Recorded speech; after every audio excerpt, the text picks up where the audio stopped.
रांची झारखंड की ये पवित्र पावन भूमि, जहाँ भगवान भोलेनाथ बाणेश्वर लिंग के रूप में, बाणलिंग के रूप में विराजमान है। ऐसे झारखंड की पवित्र धरा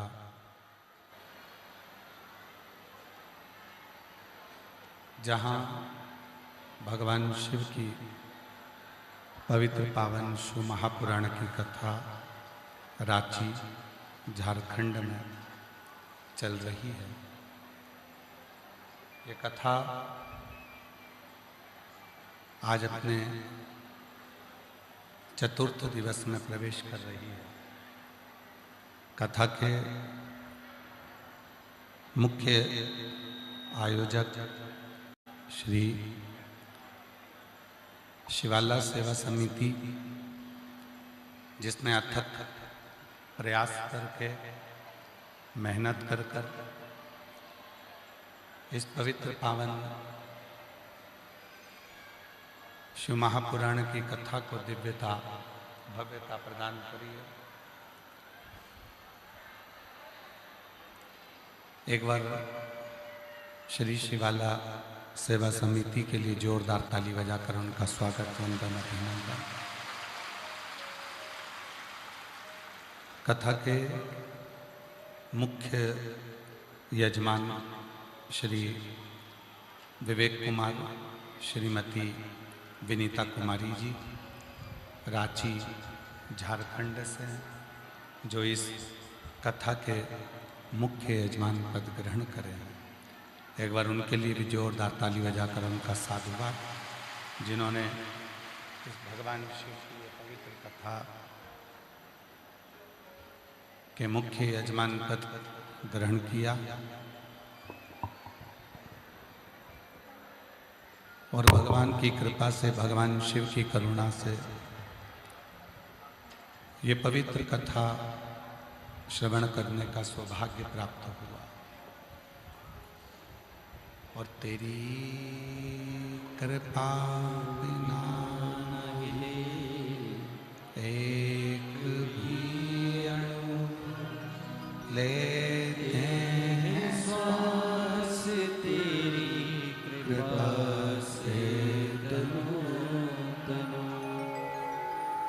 बखान क्या करूं मैं राखों के ढेर का, चपटी भभूत मेरे खजाना कुबेर का। हे गंगाधार मुक्ति द्वार ओमकार तू, भोले ओमकार तू। आयो शक्ति हरि शंभु तार तू। भगवान शिव की भक्ति भगवान शंकर का किया गया तप, भगवान शंकर का किया गया स्मरण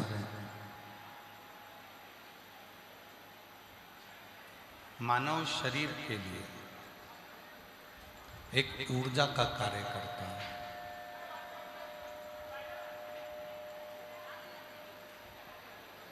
यहाँ तक शिव महापुराण की कथा कहती है कि मानव देह में ऐसा लगता है कि जैसे शरीर में कोई ऊर्जा नहीं है, शरीर में कोई ताकत नहीं है, शरीर में कोई एनर्जी नहीं है।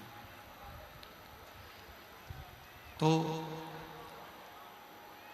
जब हम भगवान शिव की अविरल भक्ति को करना प्रारंभ करते हैं, जब हम भगवान शंकर की अविरल भक्ति को करते हैं, जब हम भगवान शंकर की विरल भक्ति को धारण करते हैं। ऐसे से स्पीकर नहीं चल रहा है, कोई को खड़े होके सुनो पहले।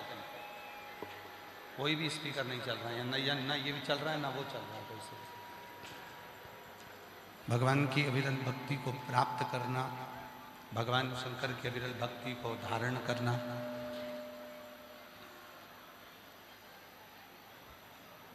भगवान शिव का जो भजन है, भगवान शंकर का जो स्मरण है, भगवान शिव की जो भक्ति है, वह हमारे जीवन में ऊर्जा देती है, एक ताकत देती है।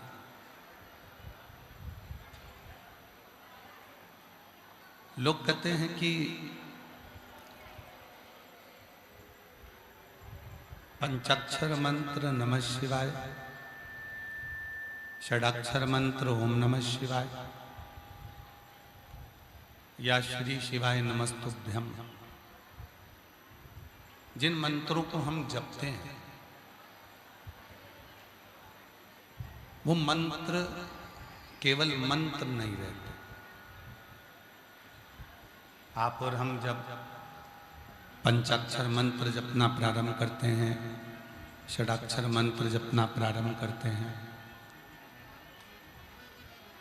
श्री शिवाय नमस्तुभ्यम कहना प्रारंभ करते हैं, तो वो मंत्र केवल मंत्र नहीं रहते, वो मंत्र एक ऊर्जा बन जाता है,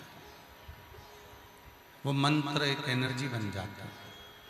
और जब वो मंत्र जब ऊर्जा बने, एनर्जी बने, तो वह हमारे जीवन को सुख प्रदान करना प्रारंभ कर देता है,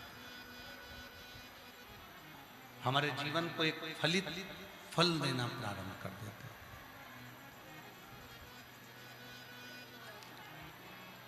और शंभु शरणे पड़ी मांगो घड़ी रे, दुख काटो दया करी दर्शन आपो। वो मंत्र केवल मंत्र नहीं, वो हमको एक ऊर्जा, हमको एक बल प्रदान करता है, एक फल प्रदान करता है। अब मंत्र, कई लोग कहते हैं कि मंत्र को एकांत में जपना चाहिए, कई लोग कहते हैं मंत्र को किसी नदी के तट पर जपना चाहिए, कई लोग कहते हैं मंत्र को किसी तीर्थ में जाकर जपना चाहिए। पर शिव महापुराण की कथा कहती है, जरूरी नहीं कि आप तीर्थ में जाकर बैठेंगे तो ही मंत्र का जप करेंगे, जरूरी नहीं कि आप किसी नदी के तट पर जाकर बैठेंगे तो ही मंत्र का जप करेंगे। जहाँ बैठे हो, जहाँ जा रहे हो, जैसे बैठे हो, जैसे जा रहे हो, वैसे भी मंत्र का जप किया जा सकता है। मंत्र का उच्चारण करना, और यहाँ तक लोग कहते हैं कि गुरुजी हो सकता है कि हमारे मुख से मंत्र गलत निकल जाए, हमारे मुख से मंत्र सही ना निकल पाए, तो क्या भगवान हमारे मंत्र को स्वीकार नहीं करते?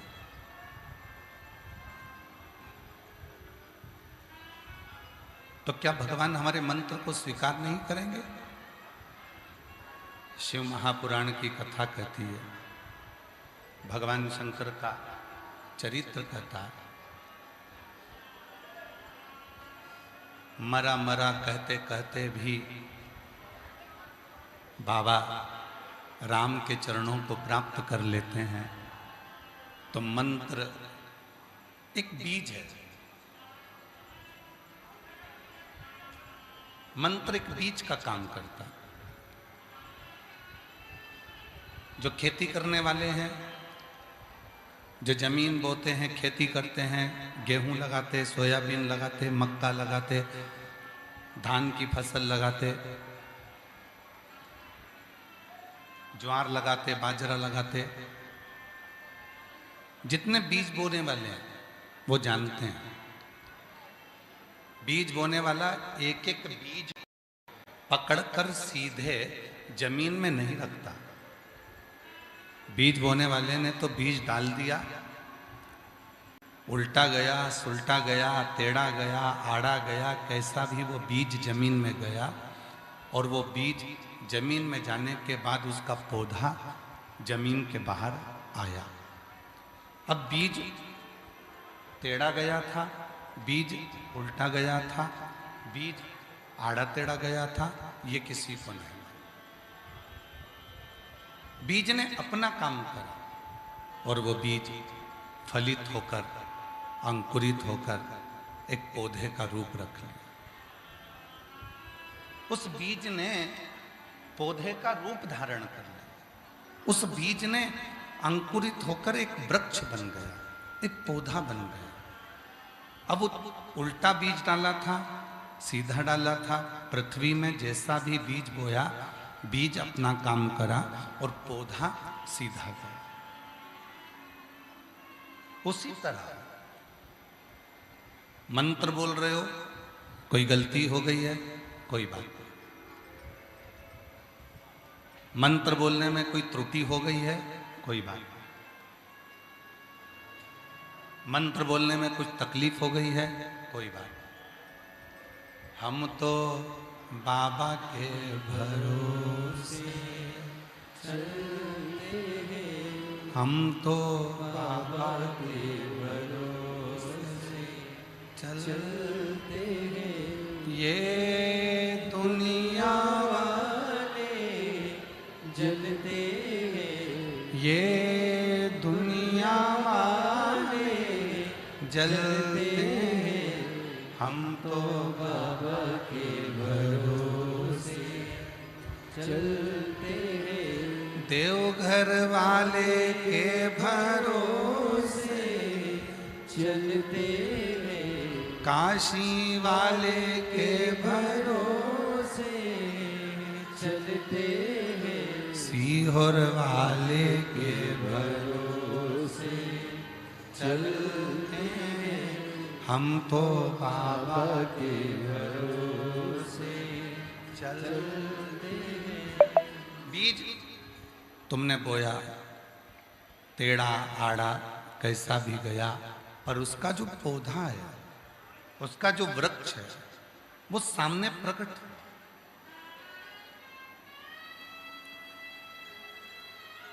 मिट्टी को बीज से मतलब था। मिट्टी को यह मतलब नहीं था कि टेढ़ा है कि आड़ा है कि सीधा है कि कैसा है। मिट्टी को बीज से मतलब था। उसी तरह ईश्वर को तुम्हारे भाव से मतलब है, शिव को तुम्हारे भोलेपन से मतलब है, शंकर को तुम्हारे निर्मल मन से मतलब है। दुनिया में कई लोग हैं कपट अंदर रखते हैं, वो कहते हैं ना, राम राम जपना पराया माल अपना, मुख में राम बगल में छुरी। मेरे परमात्मा को ऐसे लोग पसंद नहीं आते। मेरे परमात्मा तो सहज भाव, सीधा भाव, नम्र भाव, सरलता का भाव तुम्हारे भीतर है।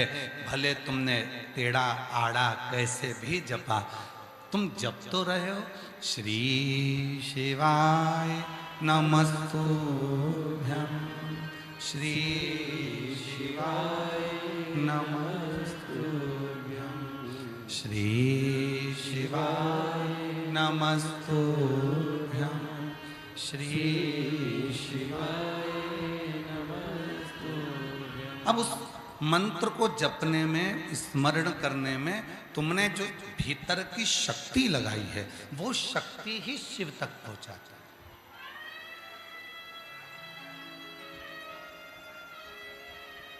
एक पत्र है बड़ा सुंदर,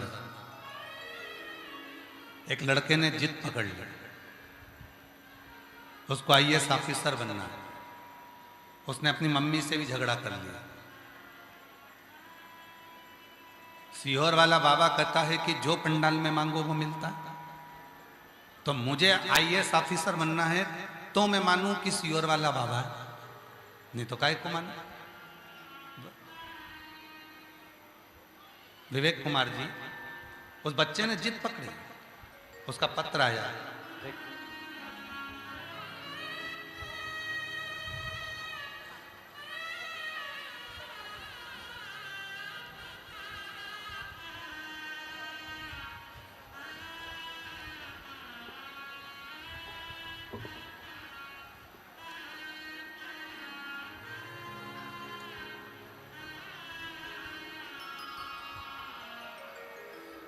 मेरा नाम मंजू देवी, पति श्री हरिलाल महतो, ग्राम जम्मू वाठाड़, जिला धनबाद, झारखंड से। कहीं बैठे हों तो हाथ हिला सकती हैं, कहीं बैठे हों तो हाथ हिला सकती हैं। मंजू देवी, पति श्री हीरालाल महतो, ग्राम जम्मू वाठाड़, जिला धनबाद, झारखंड से। मेरा मोबाइल नंबर ये है। श्री शिवाय नमस्तुभ्यम। गुरुजी, मैं एक लोटे जल का और शिव के मंदिर में सेवा का क्या फल है बताना चाहती हूँ। बाबा के मंदिर की सेवा, हम शिव के मंदिर की सेवा करते हैं, रोज जल चढ़ाते हैं, बाबा से विनती करते हैं। हमारे गांव के मंदिर में ज्यादा कोई मंदिर नहीं जाता आता, पर जब से आपकी शिव पुराण की कथा गांव के लोगों ने सुनी, तब से वो मंदिर जाना प्रारंभ कर दिए। अब हमारे गांव के मंदिर में लोग जाते हैं। गुरुदेव, मेरे 2 बच्चे हैं और दोनों बच्चों को एक ही बात कहती हूं कि शिव के मंदिर में जाया करो, जल चढ़ाया। मैंने अपने बच्चों को IIT की परीक्षा में, BHU बनारस में इंजीनियरिंग की पढ़ाई भी कराई। उसके बाद मेरे बड़ा बेटा शुभम कुमार महतो, उसने कहा, मां मैं चाहता हूं कि मैं UPSC की परीक्षा दूं और UPSC क्लियर। क्या तुम्हारा वो सीहोर वाला बाबा मेरी UPSC क्लियर करा सकता? मां ने जब कहा तो कहा कि तू पढ़ाई तो कर। सीहोर वाला बाबा कहता है कि अपनी पढ़ाई को 4 गुना बढ़ाओ, मेहनत 4 गुना करो, और मेहनत के साथ में शिवजी पे एक बेलपत्र लगा। I've been learning Spanish on Duolingo for free. Me encanta la playa. UPSC की परीक्षा दी और बाबा की कृपा से उसका रेलवे में मैनेजमेंट सर्विस के पद पर जॉब मिला। अभी भी बेटे ने UPSC क्लियर नहीं कर पाए, सो तो उसके कारण बस उसने कहा मैं फिर से UPSC दूंगा। फिर UPSC दी और UPSC की परीक्षा देने के बाद जब उसका क्लियर नहीं आ रहा, तब उसने कह दिया, अब मां तू बता मैं क्या करूं। तब मां ने कहा, एक काम कर, वापिस परीक्षा दे। फिर परीक्षा दी और बाबा की कृपा से ऐसी कृपा बाबा ने करी कि एक परीक्षा में बाबा ने फिर Indian revenue service income tax में बाबा ने उसको क्लियर करा। फिर बाबा की कृपा से उसने फिर वापस परीक्षा दी और बाबा की ऐसी कृपा हुई गुरुदेव कि उसने UPSC क्लियर करा, 142 अंक लेकर आया। और बाबा की कृपा से देवघर की कथा के पंडाल में बैठकर उसने कथा सुनी, वहां की मिट्टी को नमन करा। और जब बाबा की ऐसी कृपा हुई कि मालूम नहीं 3 महीने में बाबा ने कथा में क्या कर दिया कि 142 अंक लेकर वो IAS ऑफिसर बन गया। मैं शिव को नमन करना, मैं शिव को प्रणाम करना।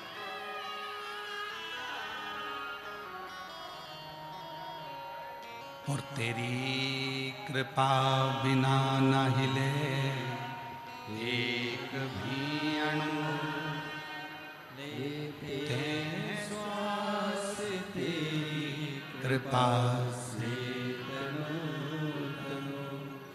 बखान क्या करो मैं राखों के ढेर का, चपटी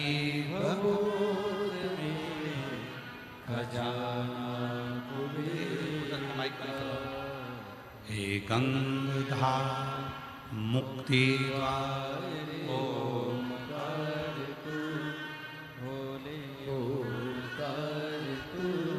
इस पत्र में उस बहन ने एक बात लिखी है।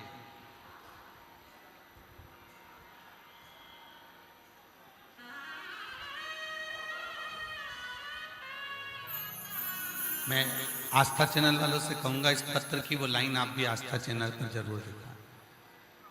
उस बहन ने जो लिखा,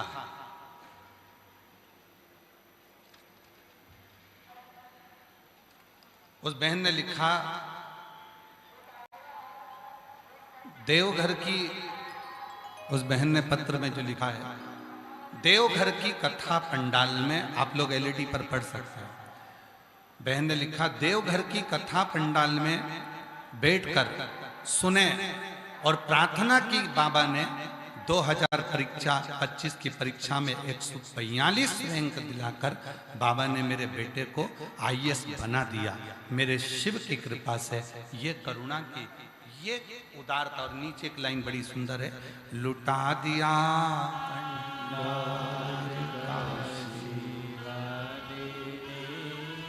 कर दिया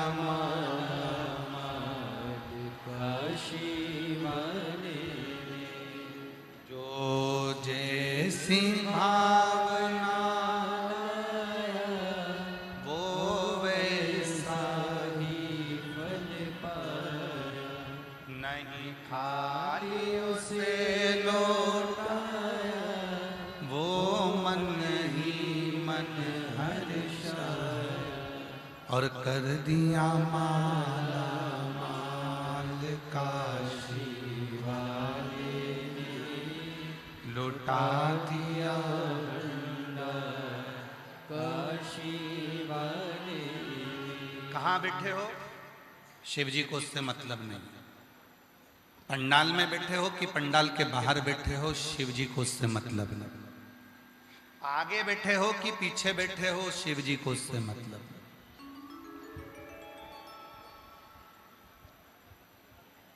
पंडाल में बैठकर सुन रहे हो, टीवी पर सुन रहे हो, मोबाइल पर सुन रहे हो, कथा कहां बैठकर श्रवण कर रहे हो, शिव जी को उससे मतलब। शिव तो ये देखते हैं कि तू अपना दिल, अपना मन, अपना भाव मुझसे कितना जोड़ रहा, कितना जोड़।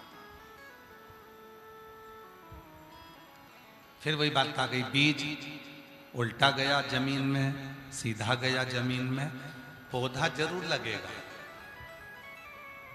जो शिव महापुराण की कथा में आया है, जैसे बीज जमीन में गया तो पौधा जरूर लगेगा, उसी तरह शिव महापुराण की कथा में आने वाले की झोली मेरा भोलेनाथ जरूर भरेगा, ये निश्चित, ये निश्चित।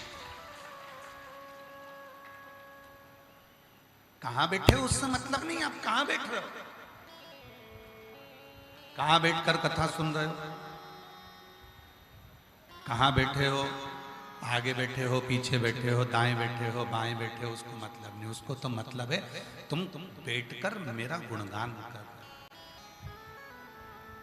मेरा।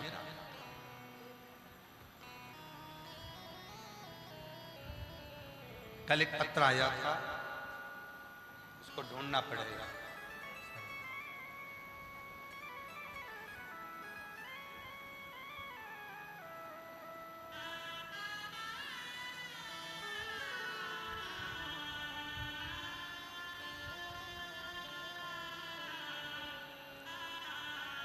उस पत्र में एक किसी भाई ने लिखा था कि मैं बाबा की कृपा से खूब उन्नति कर रहा हूं, आगे बढ़ रहा हूं,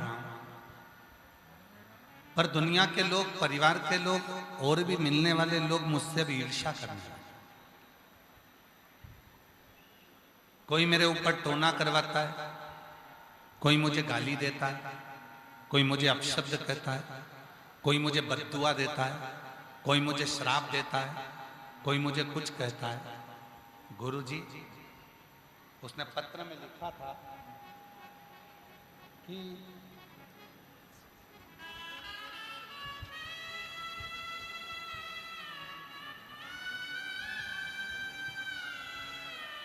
उसने पत्र में लिखा था कि मैंने अपनी जिंदगी में शिव महापुराण की कथा सुनकर एक नियम लिया कि मैं किसी का दिल कभी नहीं दुखाऊंगा, इसलिए मैं अपनी दुकान करता हूं, अपना व्यापार करता हूं, मैं कहीं ज्यादा जाता आता नहीं। कहीं बैठा हो वो व्यक्ति तो वो उसका पत्र ढूंढना पड़ेगा, उसका नाम ढूंढना पड़ेगा। पर लोग मुझे अपशब्द कहते हैं, लोग मुझे ताना देते हैं, लोग मुझे बद्दुआ देते हैं, लोग मुझे श्राप दे देते हैं। पहले मैं जब बहुत छोटा था, मेरी एक दुकान थी छोटी सी, और मैं बहुत गरीब परिस्थिति में था, तब कोई मुझे ना तो बदुआ देता था, ना श्राप देता था, ना अपशब्द कहता था, ना लोग मुझसे जलते थे, ना ईर्ष्या करते थे। अब तो लोग मुझसे ईर्ष्या करते, बदुआ देते हैं, अपशब्द कहते हैं। गुरुजी, कोई मुझ पर कुछ कर ना पाए और किसी की नजर मुझे ना लगे, उसके लिए मुझे क्या करना चाहिए? उसने प्रश्न किया। आज हम उसका उत्तर दे देते हैं। अगर वो बेटा कथा सुन रहा हो तो केवल 2 काम करो। एक, माँ की सेवा करो, अपने घर में जो माँ है उसकी सेवा करो, और दूसरी महादेव की सेवा करो, बस, फिर कुछ नहीं बिगड़ना।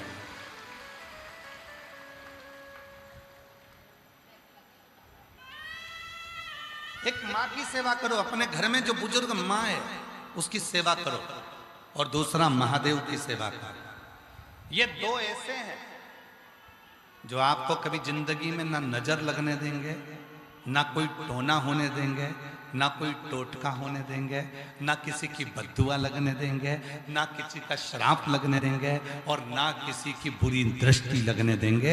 एक माँ, एक महादेव।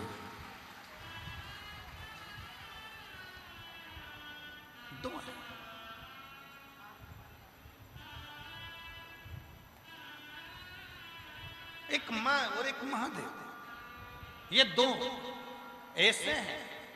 एक माँ और एक महादेव ऐसे हैं जिनकी सेवा हमें नजर से बचा लेती है। इनका आशीर्वाद दुनिया में किसी की सामर्थ्यता नहीं है कि काट दे।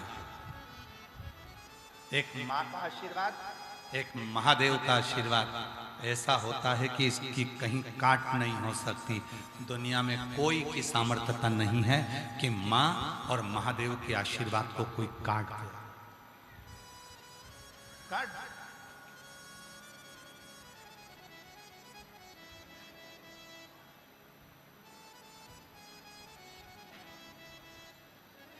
किसी की नजर लगती है तो क्या करते हैं? महादेव के जो भक्त होते हैं नजर कैसे उतारते हैं? शिव जी के मंदिर में जाकर जल चढ़ा देते हैं। जल को लाकर अपने बेटे पे ही स्मरण कर घुमाकर वही जल बेटे के ऊपर छीट देते हैं। नजर कैसी भी हो वो कट ही जाती है, हाय कैसी भी हो वो कट ही जाती है। तो माँ की सेवा और महादेव की सेवा, ये 2 सेवा ऐसी है जो जिंदगी में कभी तुम्हें नजर नहीं लगने देगी, जो जिंदगी में कभी तुम्हें तकलीफ नहीं देगी, तुम्हें जिंदगी में कभी कष्ट नहीं।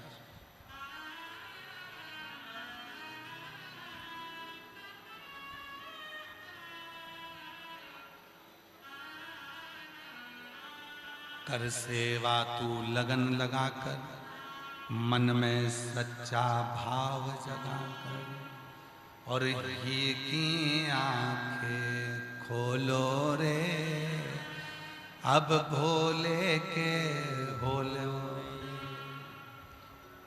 ही की आंखें खोलो रे, अब भोले के भोलो रे। बस 2 सेवा करना। घर में बुजुर्ग माँ है उसको प्रणाम करो, घर में बुजुर्ग माँ है उसकी सेवा कर लो, घर में बुजुर्ग पिता है उसकी सेवा कर लो, घर में बुजुर्ग पिता है उसकी आदर कर लो, और एक मेरे महादेव की सेवा, मेरे शिव की सेवा। बहुत है, बहुत।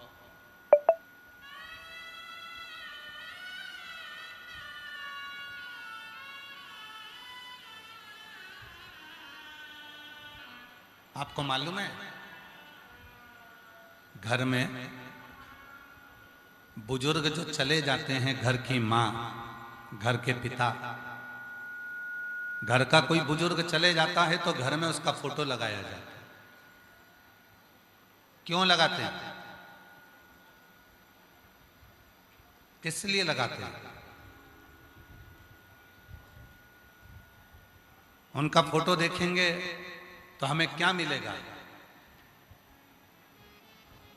घर की बुजुर्ग मां, घर के बुजुर्ग पिता जब अपना देह त्याग कर चले जाते हैं तो उनका फोटो घर में लगा दिया जाता है। रोज भगवान को प्रणाम करते हैं तो हम उनको भी प्रणाम करते हैं। किस लिए करते हैं? दो चीजों के लिए। एक, पूर्वजों को प्रणाम करने से, पूर्वजों के चित्र को प्रणाम करने से चित्त और चरित्र दोनों श्रेष्ठ रहते हैं। अपने पितरों को, अपने पूर्वजों को, अपने गए हुए उन जीवों को प्रणाम करने से चित्त और चरित्र ये दोनों श्रेष्ठ हैं।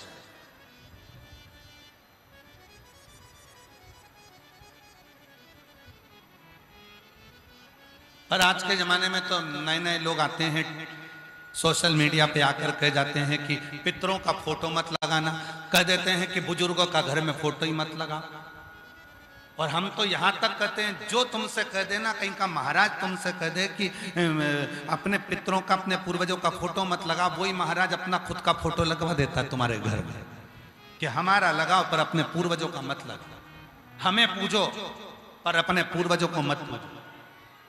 हमारी पूजन करो पर अपने पितरों की पूजन मत करो। आज के जमाने में लोग इतना डरा देते हैं कि पितरों का फोटो यहां मत लगाओ, पितरों का फोटो वहां मत लगाओ, पितरों का फोटो यहां मत लगाओ, अपने माता पिता का फोटो यहां मत लगाओ, अपने माता पिता का फोटो वहां मत लगाओ।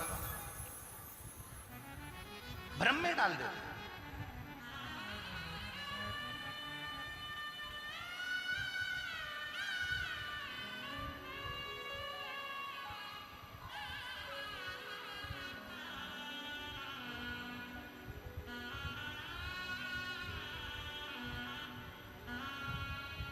अभी रांची आने से पहले, विवेक जी, रांची आने से पहले सीहोर में प्राण प्रतिष्ठा महोत्सव था मुरली मनोहर मंदिर में। विवेक जी, जब उसकी सूचना हमने किसी को नहीं दी थी, कारण था गर्मी बहुत तेज थी। सीहोर आप लोग आते, वहाँ थोड़ा पानी का तकलीफ होता, इसलिए उस अनुष्ठान को, प्राण प्रतिष्ठा को हमने गोपनीय रूप से किया। कलयुग में सतयुग, त्रेता युग और द्वापर युग, इन तीनों का समावेश कुबरेश्वर धाम की धरा पर कर दिया। शंकर पार्वती जी, सीताराम,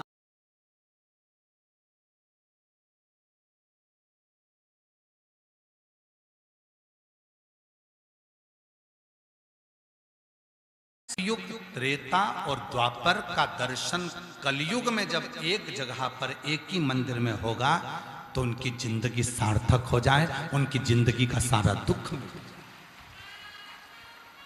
अब विवेक जी, बात यहां अड़ी कि यज्ञ चालू हुआ,